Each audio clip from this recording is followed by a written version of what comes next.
Good morning. Origin आणि evolution of life बऱ्याच दिवसाचा आपला हाच लेसन चालू आहे. त्या लेसनमध्ये पॉईंटच एवढे आहेत पहा, थेरीज म्हणा, त्यानंतर मेकॅनिझम आहेत, ह्युमन इव्होल्युशन आहे, तर त्याच्यामुळे चॅप्टरची लेंथ जरा जास्तच आहे. तर ठीक आहे, थिअरीजचा पार्ट आपला आता पूर्ण संपला आहे पहा. ओरिजिन ऑफ लाईफ, त्याच्यानंतर म्हणजे अर्थपर्यंत आपण पाहिलं आहे. त्यानंतर लिव्हिंग ऑर्गॅनिझम्स कसे डेव्हलप होतात, सगळ्यात पहिले त्यामध्ये केमिकल्स डेव्हलप होतात, inorganic chemical, organic chemical, simple, complex cell बनतात, प्रिमिटिव्ह सेल, त्याच्यानंतर सिम्पलर सेल, कॉम्प्लेक्स सेल वगैरे वगैरे, हे सगळं पाहणार आहे आपण. आता ऍक्च्युली या पूर्ण थिअरीच्या आधारावर डार्विन्स थिअरी आहे, म्युटेशनल थिअरी आहे, आणि सगळ्यात ऍडव्हान्स ज्याला म्हणतो आपण, दॅट इज कोणती थिअरी आहे तर मॉडर्न सिंथेटिक थिअरी. या थिअरीच्या नंतर या सर्व एक्सपर्ट लोकांनी अनालायसिस केलाय आणि नंतर डिसाईड केलं की what is actually the mechanism of evolution. यातला पहिला मुद्दा लक्षात हा ठेवायचा आहे की जेव्हा आपण इव्होल्युशन कन्सिडर करतो तेव्हा एक इंडिव्हिज्युअलचा विचार नाही करावा लागत. एक लिव्हिंग ऑर्गॅनिझम आहे, एक पर्सन आहे, ह्युमन बिंग असो किंवा अॅनिमल असो एखादा दुसरा, तर एका अॅनिमल पर्यंत आपण मर्यादित असतो. इव्होल्युशन म्हटलं याचा अर्थ त्या ठिकाणी आलाय ग्रुप ऑफ ऑर्गॅनिझम्स, आणि हा ग्रुप जर एका स्पीसीजचा असेल तर याला म्हणत असतो आपण पॉप्युलेशन. बेसिक समजून घ्या पहिले, नंतर मेकॅनिझम स्टार्ट करू आपण. इव्होल्युशन कशाचं करतं, जर तुम्हाला पेपरमध्ये हे विचारलं एक मार्कासाठी, व्हॉट ऍक्च्युली इव्हॉल्व्स. ठीक आहे, इव्होल्युशन कोण आलो आपण, काहीतरी पास्ट ऑर्गॅनिझम राहतात, त्याच्यामध्ये चेंजेस घडतात, म्युच्युअल चेंजेस, इररिव्हर्सिबल चेंजेस, आणि तो ऑर्गॅनिझम स्वतःला हळूवारपणे डेव्हलप करतो आणि नवीन स्पीशीज बनते.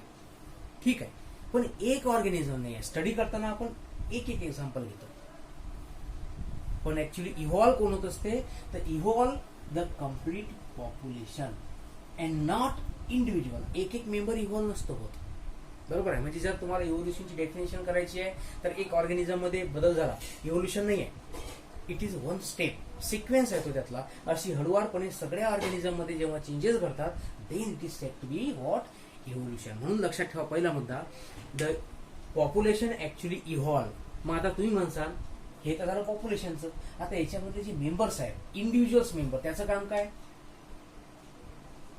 इंडिव्हिज्युअलचं मेन वर्क असतं पहा, इंडिव्हिज्युअल मेंबर याचं मेन काम एकच राहते, टू अंडरगो इनहेरिटन्स, म्हणजे दे प्रोड्यूस ऑफस्प्रिंग. रिप्रोडक्शन मध्ये इन्व्हॉल्व होणं, नवीन ऑफस्प्रिंग्स बनवणं, जनरेशन टू जनरेशन ही जी प्रोसेस आहे ही कंटिन्यू करणं, परपिच्युएशन करणं, हे कोणाचं काम असेल, इंडिव्हिज्युअल मेंबरचं. अर्थात इनडायरेक्टली ऑफस्प्रिंग बनले म्हणजे इव्होल्युशनच्या स्टेपमध्येच ते मदत करून राहिले. ठीक आहे, हा आपला पहिला मुद्दा, evolution occur in case of the population. आता मेकॅनिझम स्टार्ट जर आपल्याला करायचं आहे, कशा पद्धतीनं इव्होल्युशन घडत असेल तर पहा, सगळ्या स्टेप तुम्ही ऐकल्यात ऑलरेडी, फक्त त्याला समराईज तुम्हाला या टॉपिकमध्ये करायचं आहे. तर ऍक्च्युली मेकॅनिझम जे आहे इव्होल्युशनचं, it involve these processes: mutation, gene recombination, gene flow, genetic drift. हे जे दोन कन्सेप्ट आहेत हे तुमच्याकरता नवीन आले, एक हा आणि बरोबर आहे, आणि आयसोलेशन सुद्धा. तर म्युटेशन आहे, देन जीन रिकॉम्बिनेशन आहे, gene flow, drift, natural selection, isolation, आणि फायनली स्पेशिएशन म्हणजे फॉर्मेशन ऑफ न्यू स्पीसीज. तर अशा काही स्टेप असतात पहा, आणि जेव्हा ह्या step they are continue within the population, then the population get evolves. ठीक आहे, आता पाहू आपण थिअरीच्या आधारावर म्हणा किंवा जुने जे काही टॉपिक्स पाहिले आपण त्याच्या आधारावर एक्झाम्पल्स घ्यायचे आहेत, आणि नंतर एक एक टॉपिक आपण क्लिअर करू. आता पाहू आपण नंबर 1, दॅट इज म्युटेशन.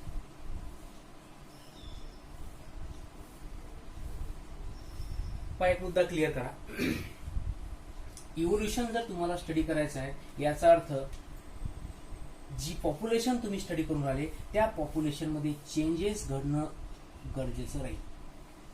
जर समजा बदल घडला नाही याचा अर्थ तुम्ही इव्होल्युशन पाहूनच नाही राहिले. Without change there is no evolution. तो इव्होल्युशन टॉपिकच नाही आहे. इव्होल्युशन आहे म्हणजे ऑर्गॅनिझम आहेत, बायोलॉजी स्टडी करून आलो म्हणजे definitely we are studying on the living organism.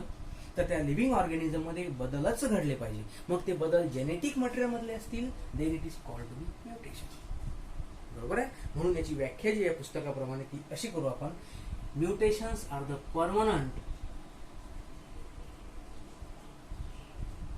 Heritable changes. बरोबर आहे. परमनंट काय म्हटलंय, कारण जर जेनेटिक लेवलला चेंज होऊन राहिला तर तो जनरेशन टू जनरेशन प्रोसीड होईल, कंटिन्यू होईल, म्हणून त्याला आपण म्हणालो परमनंट. आणि याच्यामध्ये काय होत असतं पहा, it introduces new alleles in the gene pool. आता हे सगळे कन्सेप्ट तुम्हाला रिमाइंड करावे लागतील.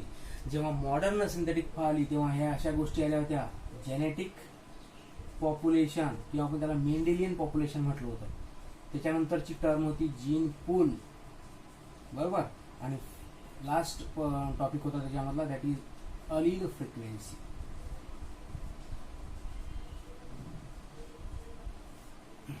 बरोबर आहे. या सगळ्या गोष्टी माहीत असल्याशिवाय जुने व्हिडिओ ज्यांनी व्यवस्थितपणे ऑब्झर्व केले त्यांना हे टॉपिक पटकन लक्षात येऊन जाते. तर ठीक आहे, पॉप्युलेशनचं स्वतःचं जेनेटिक मटेरियल आहे, कलेक्टिव्ह सम टोटल जीन. त्या जीनमध्ये नवीन अलील ऍड करण्याचं काम कोण केलं, म्युटेशन. आता एक जे पॉप्युलेशन असेल त्या पॉप्युलेशनमध्ये जीन्स आहेत, ते जीन स्वतःला कसे एक्सप्रेस करतात, त्यांची स्वतःची काय आहे, एक फ्रिक्वेन्सी असेल. फ्रिक्वेन्सीचं मिनिंग तुम्हाला सांगितलं आहे मी. It is the rate of expression of each allele in proportional to another. एका पर्टिक्युलर ऑर्गॅनिझम मध्ये जे टोटल अलीज आहेत ते सगळे अलीज स्वतःला कशा पद्धतीनं एक्सप्रेस करतात त्याला आपण त्याची फ्रिक्वेन्सी म्हणतो.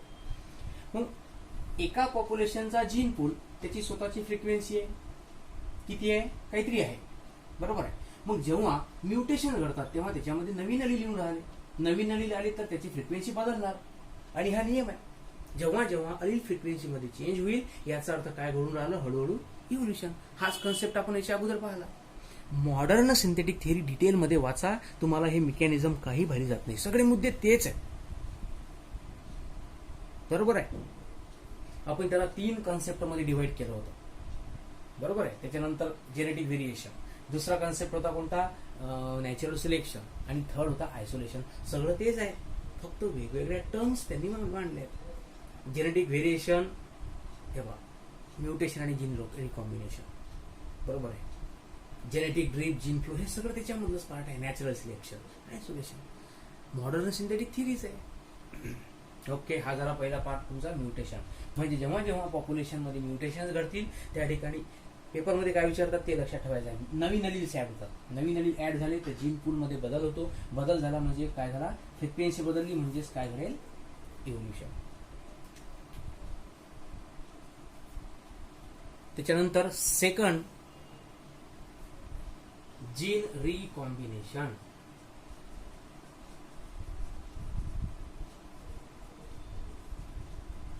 रिकॉम्बिनेशन शब्दाला म्हणजे आपल्याला मुद्दा यायला पाहिजे कोणता, तर क्रॉसिंग ओव्हर. केव्हा घडतं, ड्युरिंग सेक्शुअल रिप्रोडक्शन. हा वर्ड आपण काय यूज करून राहिलो या ठिकाणी पहा. क्रॉसिंग ओव्हर हे मिओसिसच्या वेळेस घडतं. आणि मिओसिसचा यूज काय असतो, तर इट प्रोड्युसेस द गॅमिट्स. आणि गॅमिट जे राहतात मग ते कशामध्ये इन्व्हॉल्व होतील, रिप्रोडक्शन. तर म्हणून recombination of the gene it occurs by using the process that is sexual reproduction. बरोबर आहे. म्हणजे हे झालं रिकॉम्बिनेशन, क्रॉसिंग ओव्हरचा पार्ट. दुसरा, हे रिकॉम्बिनेशन केव्हा घडतात, रॅन्डम युनियन ऑफ द गॅमिट्स.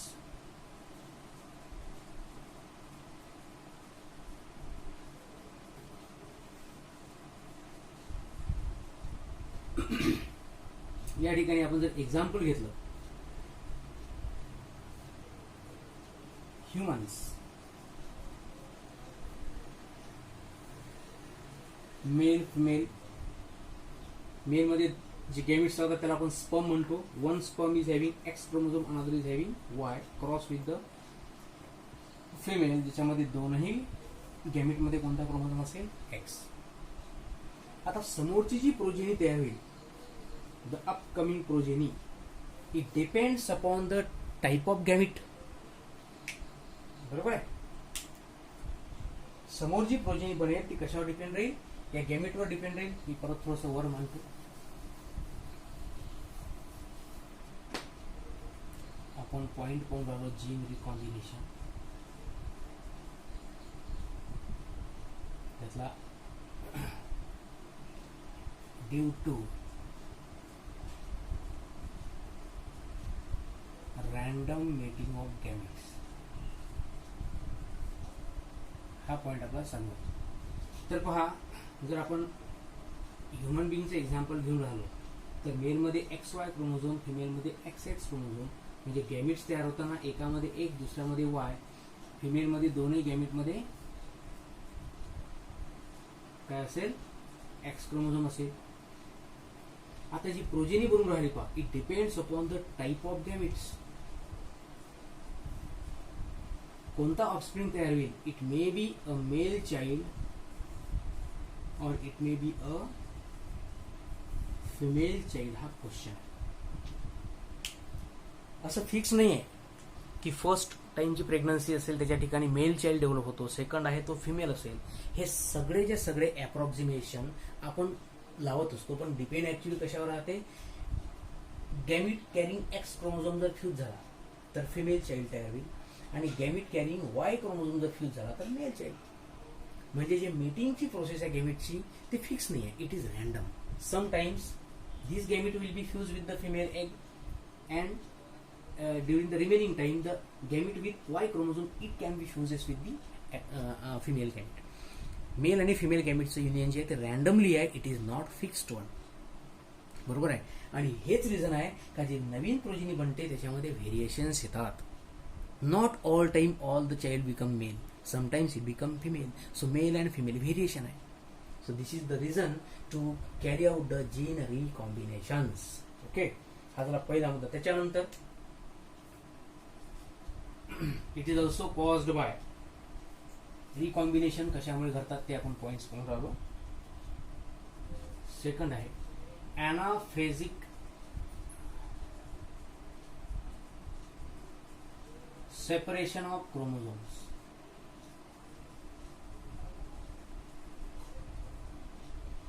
आपल्याला माहित असेल की जेव्हा सेल डिवाइड होते तेव्हा त्या सेल डिव्हिजन मध्ये दोन महत्वाच्या स्टेप राहतात. एक आहे त्याच्यामधली मेटाफेज, बरोबर, आणि दुसरी आहे त्याच्यामधली ॲनाफेज. मेटाफेज मध्ये काय होतं, क्रोमोझोम्स इक्वेटरला अरेंज होतात. आता समजा ही एक सेल आपण ड्रॉ केली तर हा त्याचा इक्वेटर कन्सिडर करा अँड ऑल द क्रोमोझोम्स, मी इथं दोनच ड्रॉ करतो, या ठिकाणी अशा पद्धतीने अरेंज झाले. ॲनाफेजच्या यानाचा अर्थ काय होतो, सेपरेशन. मग आता सेपरेशनच्या वेळेस कशा पद्धतीने व्हायला पाहिजे, तर मिओसिस घडत असेल तर एक क्रोमोझोम वरच्या पोलला जायला पाहिजे, दुसरा क्रोमोझोम खालच्या पोलला. आता हा सेपरेट कसा होतो, इक्वली सेपरेट होतो की अनइक्वली सेपरेट होतो, याच्यामध्ये व्हेरिएशन येऊन राहिलं.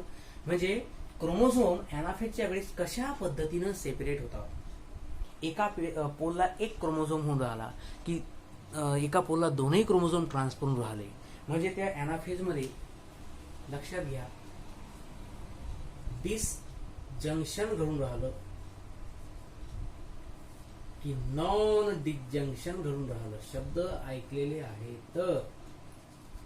Perfect separation of chromosome during anaphase it is called as disjunction and failure of separation it is called as non disjunction.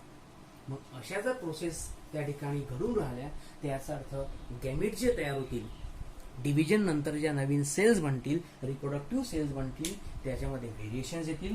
Variation आले तर हेच व्हेरिएशन प्रोजेनीमध्ये ट्रान्सफर होतील आणि व्हेरिएशन ट्रान्सफर झाले म्हणजे डायरेक्टली आपण म्हणू शकतो की it is one type of the evolution.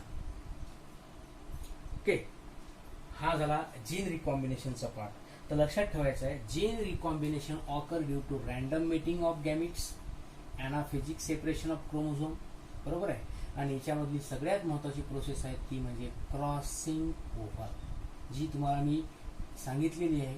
त्याच्यामुळे आपण त्यावर जास्त चर्चा सध्याच्या ठिकाणी करणार नाही आहोत.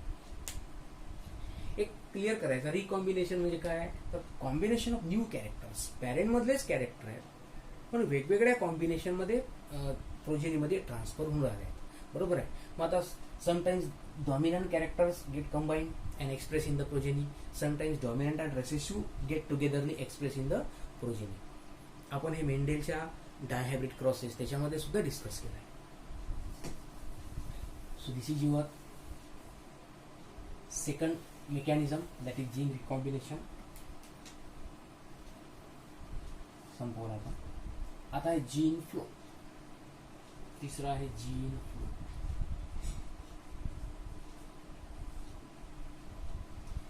मॉडर्न सिंथेटिक मध्ये वर्ड आला होता पहा आणि त्या ठिकाणी डिस्क्राईब केलं होतं आपण की gene flow, the name indicates that the transfer. आता पहा ट्रान्सफर शब्द वापरल्यापेक्षा आपण त्याला मुवमेंट म्हणू. Movement of the genes. बरोबर आहे. From one population to another population, याला म्हणतो आपण जीन. म्हणजेच this movement occur during interbreeding. दोन पॉप्युलेशनचा आपण विचार करून राहिलो. एक्झाम्पल,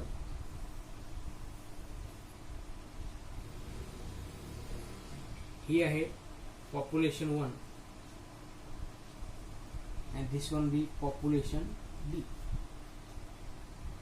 इथेही स्वतःचे जीन पूल आहे, इथेही स्वतःचा जीन पूल आहे. या ठिकाणी नंबर ऑफ इंडिव्हिज्युअल आहेत, बी पॉप्युलेशन मध्ये नंबर ऑफ इंडिव्हिज्युअल आहेत. यांची स्वतःची जीन फ्रिक्वेन्सी आहे and similar is with the population B. दोनही पॉप्युलेशनचं स्वतःचं एक्झिस्टन्स आहे आणि दोनही वेगळ्या पद्धतीने जगून राहिले. त्यांची स्वतःची एक हिस्ट्री आहे. पण आता समजा काही कारणास्तव सम इंडिव्हिज्युअल, हे इंडिव्हिज्युअल आहे, बरोबर आहे,